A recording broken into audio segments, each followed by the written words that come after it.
Hello, friends. Welcome back to Judiciary Legal Solutions. If you are new, please subscribe and share.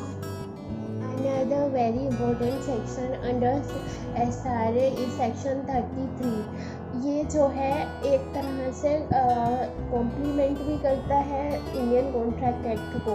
इसमें वो relief provided है जो relief actually Indian contract act में भी हमें नहीं मिलता है। तो फ्रेंड्स, ये बहुत ही ज़्यादा इंटरेस्टिंग टॉपिक है।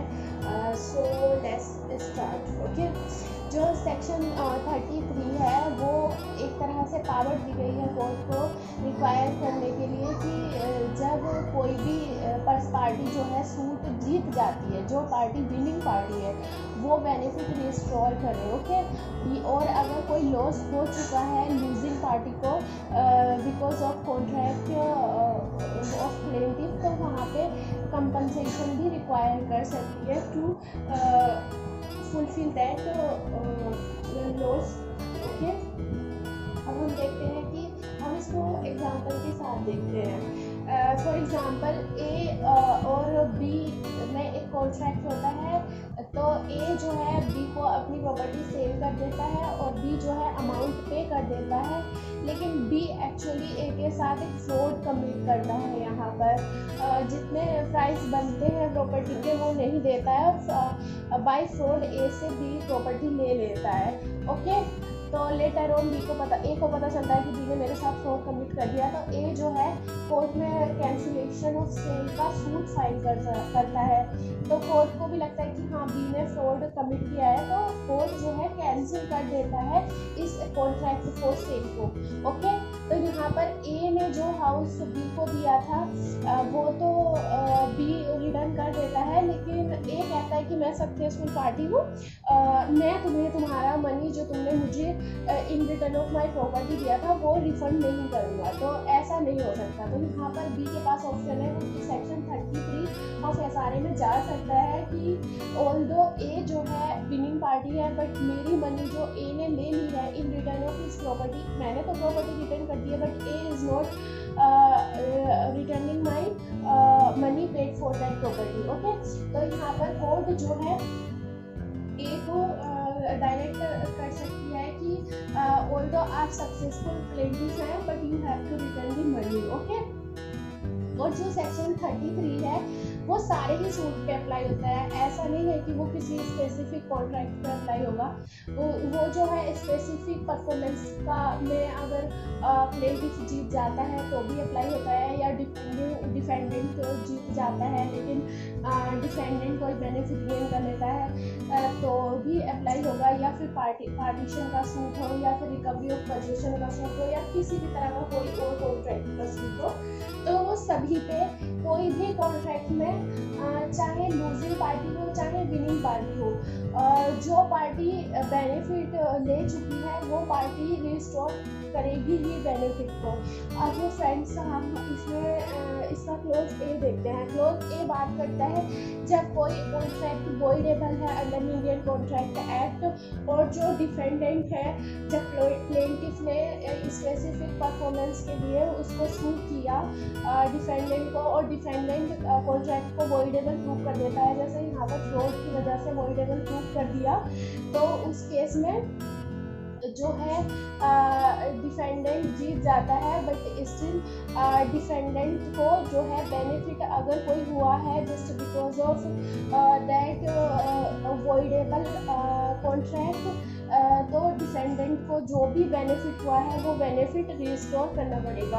अब इसको भी हम एक एग्जांपल ले लेते हैं। सपोज यहाँ पर अगर फ्रॉड ए ने कमिट किया होता, बी ने कमिट नहीं किया होता, और बी जो है ए को, और ए जो है बी को सू करता कि सेल का कॉन्ट्रैक्ट जो है उसका स्पेसिफिक परफॉर्मेंस किया जाए, और बी डिनाई करता कि मैं रेडी नहीं हूँ तुम्हारी प्रॉपर्टी बाय करने के लिए और मनी पे करने के लिए, तो बी जो है सक्सेसफुली अगर जीत जाता कॉन्ट्रैक्ट बिकॉज केस जीत जाता बिकॉज ए ने फ्रॉड कमिट किया होता अगर, तो यहाँ पर बी को जो है ऑल्दो वो विनिंग डिफेंडेंट होता, स्टिल बी को जो है जो भी बेनिफिट कॉन्ट्रैक्ट की वजह से हुआ है, वॉइडेबल कॉन्ट्रैक्ट की वजह से, सपोज वो प्रॉपर्टी की पोजीशन उसकी ले लेता, तो वो पोजीशन या कोई भी बेनिफिट रिस्टोर करना पड़ता।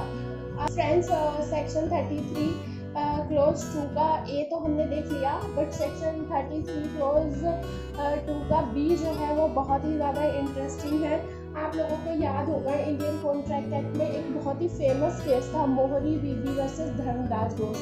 उस केस में एक माइनर ने कॉन्ट्रैक्ट किया था, बट वो जो है कॉन्ट्रैक्ट माइनर इस वजह से रिसाइन कर देता है कॉन्ट्रैक्ट को, जस्ट बिकॉज जो माइनर था वो ये कहता है कि at the time of contract मेरी एज बिलो 18 थी, और यहाँ पर जो है जो बेनिफिट एक्चुअली माइनर गेन कर चुका था वो बेनिफिट कोर्ट ने माइनर से रिस्टोर नहीं करवाए थे। उस टाइम पे ओल्ड एक्ट था SRA का, न्यू एक्ट नहीं आया था।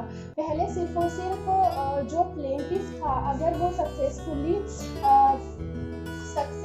अगर डिक्रीड हो जाता था सूट, तो ही उसको रिस्टोर करने के लिए कंपेल किया जाता था। बट अंडर 1963 एक्ट में जो है ना, इवन सक्सेसफुल डिपेंडेंट जो है वो भी आफ्टर कैंसिलेशन जो है रिस्टोर करना पड़ेगा उसको बेनिफिट। अभी इसको भी एक एग्जाम्पल के थ्रू समझते हैं। फॉर एग्जाम्पल ए जो है बी को स्पेसिफिक परफॉर्मेंस के लिए सू करता है, कोई कॉन्ट्रैक्ट हो जाता है उन दोनों के बीच, तो बी जो है अपनी माइनॉरिटी प्रूव कर देता है ताकि at the time of contract I was minor. तो यहाँ पर कोर्ट जो है सूट डिसमिस कर देता है स्पेसिफिक परफॉर्मेंस का, क्योंकि बी माइनर था तो माइनर एग्रीमेंट वॉइड होता है। तो यहाँ पर इंडियन कॉन्ट्रैक्ट एक्ट में कोई रिलीफ नहीं है कि जो बेनिफिट बी गेन कर चुका है एज अ माइनर वो रिस्टोर करे। But under specific relief act there is a provision to restore the benefit which is gained by defendant. यहाँ पर जो बी है उसमें जो एक्चुअली जो भी अमाउंट, फॉर एग्जांपल मोहरी बीबी वाला केस ले लेते हैं, अगर उस टाइम पर ये एक्ट होता तो जो माइनर ने as a loan property money ले ली थी मॉर्गेज प्रॉपर्टी पे, तो वहाँ पर बी को कंपेल किया जा सकता था to refund the money which is gained by minor. Okay, it's enough for today. Please subscribe my channel so that आप लोगों को सबसे पहले मेरी वीडियो मिलती रहे। तो आप लोग सब्सक्राइब करें, और सब्सक्राइब करने के बाद जो बेल आइकन दिखाई देगा आप उसको प्रेस करें। और please share and comment and like. आप लोगों का share, comment, like and subscribe भी मेरे को मोटिवेट करता है फर्दर ऑन अच्छी वीडियो बनाने के लिए। बहुत मेहनत लगती है एक वीडियो को बनाने के लिए, और उसका फ्रूट होता है आप लोगों के share, subscribe and like and comment. Okay, bye.